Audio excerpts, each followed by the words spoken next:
Hello, everyone. Welcome to GA's Tea Time. We discuss all things General Hospital. If you haven't already, please hit the bell notification. The like and subscribe really helps the channel. And I want to send a special thank you for everybody that has already subscribed. So, guys, let's get our teacups, let's get our snacks, and let's get ready to discuss our favorite characters. General Hospital Daily Recap, Wednesday, March 11th, 2026. So, guys, we had a bunch of folks in this episode. We had some Liz, some Gio, some Nathan, some Tracy. So, let's see what our favorite bunch of characters are up to. Cody was trying to get Molly up because she had passed out, and Molly finally woke up. And then Cody insisted on taking her to the doctor. Molly was like, no, she don't want to go, but Cody was like, no, we should go. So they get to the doctor, and as Molly is seeing her doctor, Cody saw Felicia walk up, and Cody started talking to Felicia, and he was asking her about endometriosis and what is it, and how do you take care of somebody who has it and stuff like that. So Felicia gave him a pretty good rundown on what it is and how to take care of somebody who has it. And Molly was in talking to her doctor, and the doctor was like, "Look, I think it's time for us to discuss other options with, as far as going along with your health." And one of them was like a surgery or something like that. And Molly was just like, no, she didn't feel like doing that right now, so she just wanted to go home, but she was going to follow up with her later.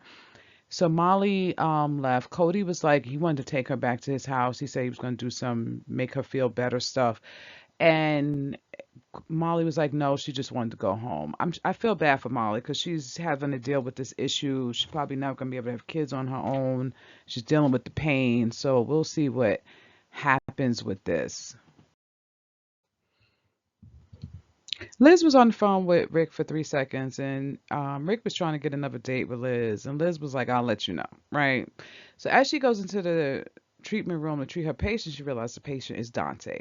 So Dante was telling her how Fizz had bit him, but it wasn't Fizz's fault. He wasn't paying attention because he was distracted, and Fizz ran up on some big dog, and he had to pull the dogs apart, and Fizz bit him.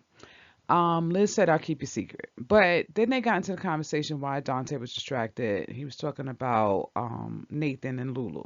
So Dante was really like, he doesn't know, he doesn't feel like he has any say in with their relationship, but he did feel blindsided. He also wondered if maybe this was his last chance of getting with Lulu, but he didn't know about that. He was just had a big question mark. Liz did tell him that if he had any intentions on getting back to Lulu, he should tell her now before the Nathan and her relationship get any further. But Dante kind of was like, no, I don't want to go back to the past. He thinks he wants to stay forward and go on his forward path. Plus, he kind of looking at Liz. We all know that, right? So I think that'd be a better bet than going back to Lulu. But anyway, at the end of everything, Dante was like, "Look, I hope I'm not overstepping," but he was telling Liz, "Be careful, Rick." I agree with him. Liz needs to play him, but Liz looked like she's doing a good job on keeping Rick at bay. She's kind of like making sure everything is okay before she jumps feet first in that. So we'll see what happens. So guys, you know what you should do? You should hit that subscribe button because it really helps the channel. Thank you guys. Um, so Tracy came over to see Lulu, right? She's up to her neck. She was like, "Look, Lulu, I need you to find some information out about Sidwell because I need him out of deception." So Lulu was like, "Look, I can't go over there right now because Maxie's mad at me. She don't want to see me. She don't want to see me at deception." So Tracy's like, "What happened?" And Lulu told her about her and Nathan. So she was shocked about Tracy's response because Tracy said, "Listen, you only live once. If you want to be with Nathan, go ahead." She was like, Maxie can't collect them all. She can't have both him and Spinelli. When she said that, I thought about Pokemon cards. I'm like, you trying to collect them all. But anyway, if you have children or grandchildren, you know what I'm talking about. But anyway, so Tracy did tell her, follow her heart and get with Nathan. So that's exactly what Lulu did because when Tracy left, she called Nathan and told him he should come stop by. And Nathan was like, sure, he was be on his way. So I think it's getting ready to begin. Okay, so James and Nathan were at the baseball thing. He was trying to teach James how to hit. James was like, "Can you teach me how to hit? I heard you was a good hitter and stuff like that. Can you show me how you do it?" Nathan did anything and everything not to show his son how to hit this ball. He was like, "No, I want to see what you could do," and all this kind of stuff. So, Kai came up. So, find out Kai is the pediatric little league coach or something like that. So, James, he was showing James, giving James some pointers and stuff like that. But James came back around and said it again to his dad. I heard that you can hit. Show me how you hit.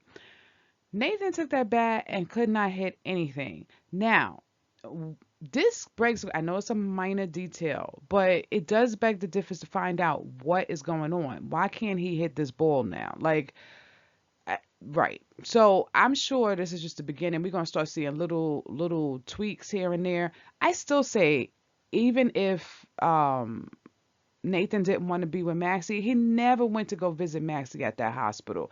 So even that is a little crack in this story that what's going on with this man.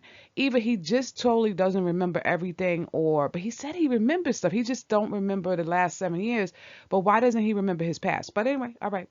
So we all know that some people are saying this is not Nathan. Some people, the theories out there is like he's not Nathan or he got some other people's memories. So I think this is the beginning that we're going to start seeing those little cracks come up. Sunny was meeting Rick for lunch at Bobby's. I guess Alexis was meeting Justine for some business. As they walked in, Alexis went to her table. Sunny went to meet Rick. So Alexis came up and she's just really got on Sunny. She was like, "What's going on here? Is Diane still your lawyer? What are you doing? This is not, what are you doing with this guy?" So Alexis is like, she doesn't trust Rick at all. She was like, "You should stay loyal to Diane."